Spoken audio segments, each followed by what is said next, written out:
What's a retirement milk cow, Dad? Never Well, heard of that. I've heard of a nest egg, but not yeah. a milk cow. Well, I'd like it to be bigger than an egg, so I call it a cow. Maybe that's it.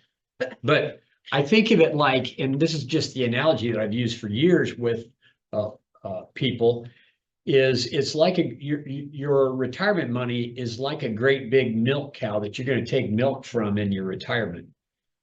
And that milk is going to supplement your other sources of retirement income, like Social Security or a pension or income from real estate rentals, that sort of thing. So I like to think of it and explain it like a milk cow, and we're going to start taking milk out of it when you retire. And we want to be careful not to take so much milk that the cow gets sick and gives even less milk. And also not to, for instance, have a bright idea of it, considering that maybe this is, qualified money, which means IRA or 401k money, not cut a leg off the cow to go buy a yacht or a vacation home or something like that. Because if you cut a leg off of a milk cow, it doesn't give very much milk either. So anyway, the idea of the picture of a retirement milk cow is that we want that milk cow to be healthy and growing, and through retirement, once you start milking it, so that it gives even more milk and even more milk every year to keep up with normal inflation, let alone today's super duper high rates of inflation.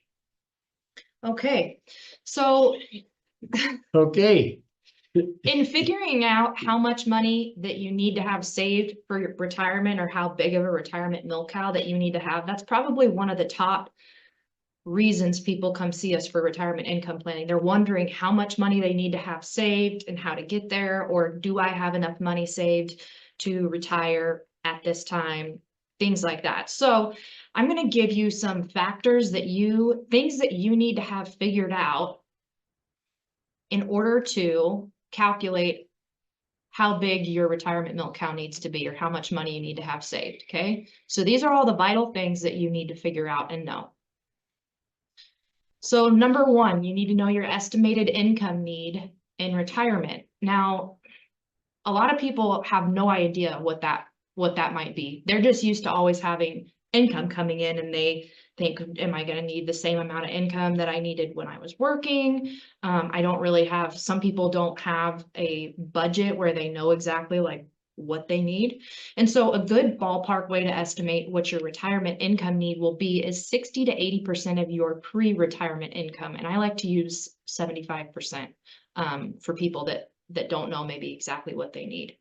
And we help, when people actually come into us, and we can nail that down pretty close usually by asking people questions on, because for instance, when you're in retirement, 7.5% of your income is not going to be taken and going to Social Security and Medicare, for instance. Mm-hmm. You're not going to be saving for retirement, having money coming out for 401k and stuff. Anyway, that's what we figure out. I'm sorry I interrupted. Go ahead to point number two. Number two is you need to find out what your Social Security benefits are. You need to get a Social Security statement from Social Security to estimate that. This is important because this is kind of the foundation of everybody's social or retirement income. So Social Security, for the majority of people, is going to be their biggest source of retirement income. And when you come into our office and we do retirement income planning for you, that's kind of the foundational first thing that we find out. And then we find out, okay, so you have this income need, say it's this big.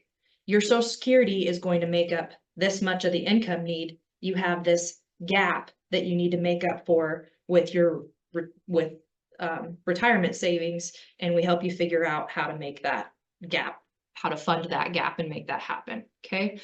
So the third thing that you need to know is the average expected return on your investments. Right. The fourth thing is going to be the estimated length of your retirement. This is going to be, all of these things are very nuanced and they vary from person to person. This is why people need our help with it. But the estimated length of your retirement, on average, most people's retirement length is 20 years. So if you have no idea, that's a ballpark number. We like to be a little bit more conservative and guess higher, more rather than less.